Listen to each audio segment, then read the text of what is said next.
The value of true relationships. In our fast-paced world, where success is often measured by material possessions and professional achievements, we sometimes forget what truly matters. Today, I want to share a powerful story about Michael, a businessman caught in a bitter property dispute with his brother, and how an unexpected encounter changed his perspective on what really matters in life. The sun was high in the sky as Michael, Emily, and their 4-year-old son, Ryan, drove down the highway. The road stretched endlessly ahead, leading them to a distant city where they were attending a birthday party for a relative's daughter. The air conditioning hummed quietly, barely masking the tension in the car. Michael's hands tightened on the steering wheel as he drove. His thoughts were elsewhere on the long, exhausting legal battle he was fighting with his older brother, David, over their father's business.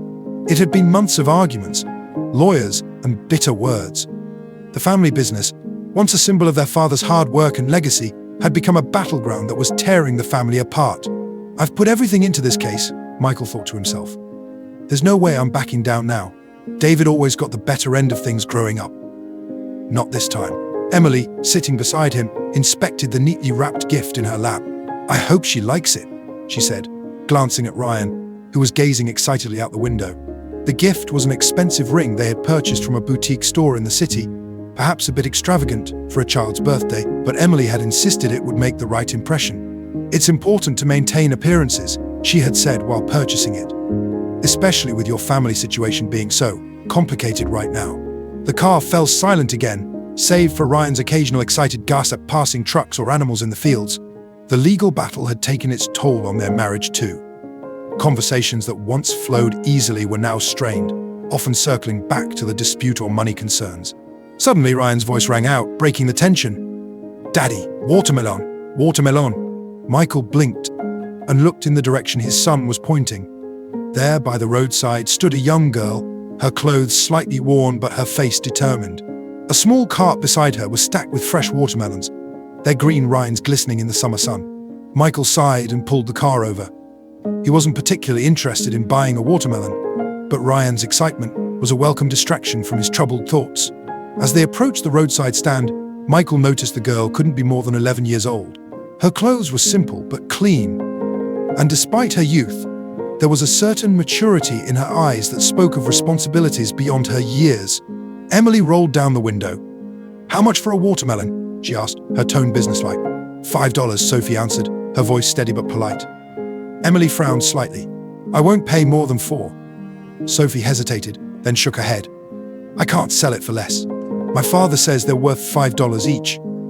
Emily sighed, but after a few moments of back and forth, Sophie finally agreed to the lower price.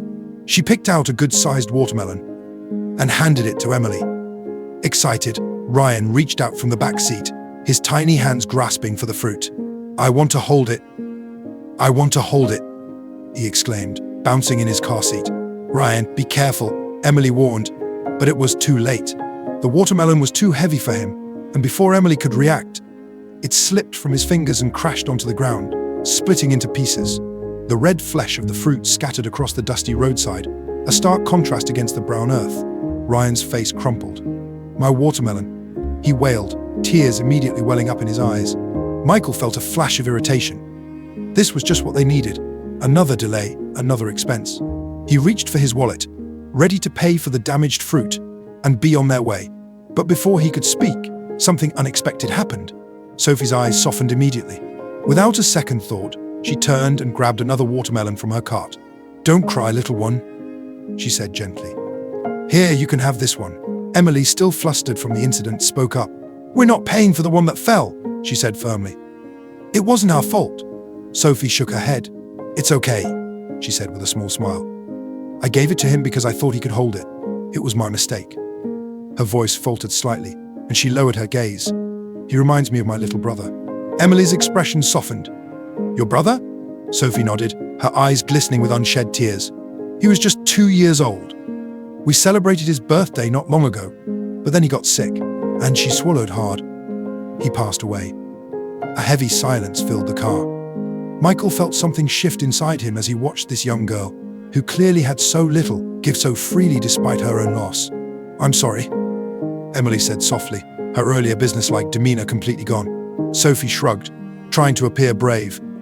My father says we shouldn't measure relationships by profit and loss. My brother and I, we were very close. I would have given him anything. Emily looked at Sophie, seeing her not just as a roadside vendor, but as a child who had lost something precious. She reached into her purse and pulled out a small, elegant ring, the one they had bought as a birthday gift for their relative's daughter. "Take this," she said, offering it to Sophie. Sophie's eyes widened.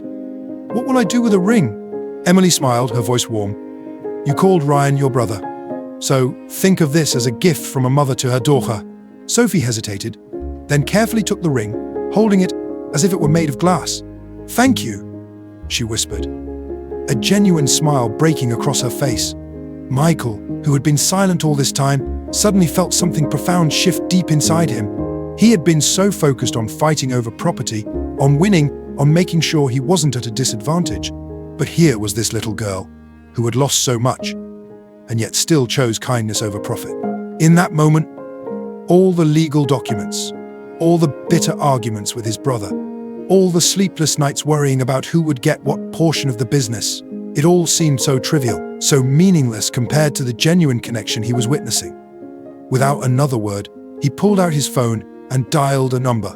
After a few rings, his older brother David answered. "Michael?" His voice was cautious, as their conversations lately had been filled with tension and legal threats. Michael took a deep breath. "David," he said, his voice calm, "you can have the bigger store. I'll take the smaller one." "It's okay." There was silence on the other end. Then David spoke, shocked. "What? After all these months in court?" Michael looked at Sophie, then at his wife and son. He exhaled deeply. "I finally understand," he said. "In relationships, we shouldn't measure things by profit and loss." "What brought this on?"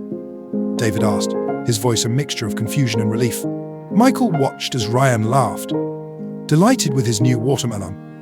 And as Sophie carefully tucked the ring into her pocket, "Let's just say I got some unexpected wisdom today," he replied.